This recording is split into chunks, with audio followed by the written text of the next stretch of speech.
Welcome to a brand new episode of the Dollar Bills. So Johnny, when's the last time you took an economics class? I don't know, maybe sophomore year college sounds about right. Why? Well, it's time to break that textbook out, J-Money, because today we're talking about inflation. Oh, how exciting. Oh, you sound deflated. We're talking about inflation. All right, we'll start. So, if sophomore economics taught me anything, is that inflation is pretty complicated. There's a lot of factors that go into it.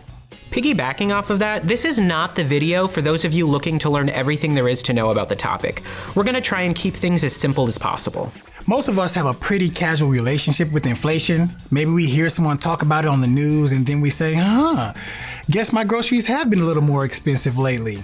And while that's completely normal, one important thing to keep in mind is that all inflation is not necessarily created equal. There are typically three types: cost push, demand, and government. And without getting into too much detail, you'll want to understand that each one affects a different aspect of supply and demand.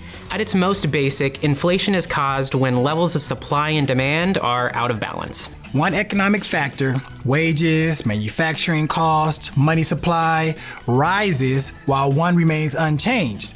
This causes said imbalance. When prices go up, there is either an increase in production and material costs that get passed on to consumers. In other words, costs go up, but the consumer's income remains unchanged.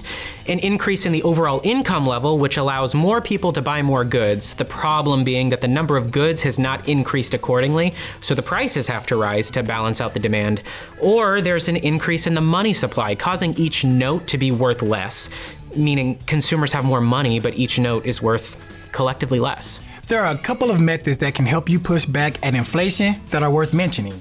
Savings bonds and secure investments could be a good option, something that will keep your money secure while hopefully keeping pace with the rate of inflation. There's also the tried and true cost-cutting method. Cut out unnecessary costs and redistribute them to your income to primary needs. And finally, there's increasing your income. Maybe that's asking for a raise, trying to monetize a side hustle, or even taking on an extra job.